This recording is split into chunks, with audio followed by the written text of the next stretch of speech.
welcome back. Yes, it is still Monday, June 12, 2017. We're going to stay in Israel. A struggle over the Israeli military has turned violent as a 20-year-old IDF soldier was attacked by ultra-Orthodox in Mea Shearim, Jerusalem. His father is a former Israeli member of parliament of the party Yesh Atid, Rabbi Dov Lipman, who is here in studio to speak with us. Good morning, Dov. Good morning. Before we continue, important to note, and I'll make this short, that the battle over serving in the Israeli military, it's something that Israelis have been dealing with over the course of the last 2 decades. It is something every Israeli has to do unless they're ultra-Orthodox.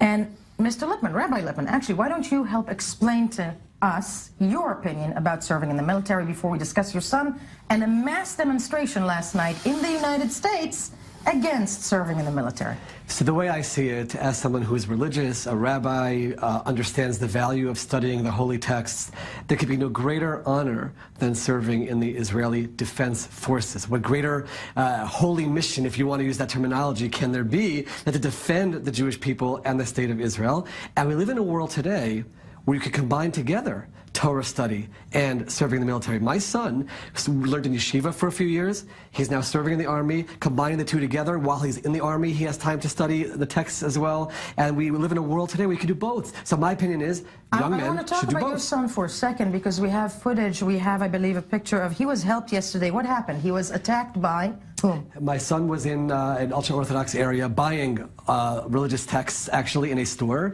and a mob of extremists came, surrounded the store, didn't let him leave. He got out, and I want to say thank you to some of the ultra-Orthodox men who were there. They helped him. You'll see them now escorting him, walking away. You see my son there walking, and this man over here right now is directing him away and saying, get out of here. And they're walking away at this point from the mob. You see the mob behind them following. Right. The mob at some point reached 100 people, yelling things, screaming, throwing rocks in their direction. Eventually, police joined the procession as well. They eventually shoved him into an ambulance and got him out of there. And got him out. Yeah. So, no, he was clearly aided by... And it's very important to point out, ultra-Orthodox men, you see them right now walking together with him and giving him some shelter and protection, and the security forces that came at a certain point in time. Yeah, but to you, it's a holy right, and let me play devil's advocate. To you, it's a holy right to serve in the military. Most of Israelis will agree with you. Yet yesterday, and I do believe we have those pictures as well, yesterday in the United States, there was a mass demonstration, okay, a mass demonstration against serving in the military.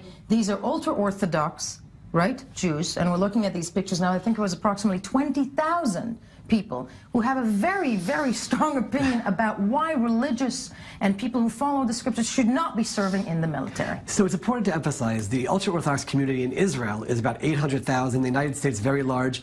By and large, the overwhelming majority, even if they don't serve in the army, they're not against the army. They say prayers for the army. They're supportive of the concept of an army. Some of their children do go to the army. This is one sect, the Satmar sect in New York, that came out en masse against it. It's a small segment. We have to marginalize those extremists and focus on the mainstream who understands that you can combine together the two. Now, because we do have to bring in the second opinion, and it is important because people are entitled to their opinions, Rabbi Dov Lipman, he's the former senior aide to Israel's chief rabbi. I want to thank you so much for being with us this morning. Important to hear everybody on this. A mass demonstration yesterday in the United States, but also Rabbi Lipman's son yesterday, a soldier in uniform, attacked in Jerusalem because he's a soldier by ultra-Orthodox Jews.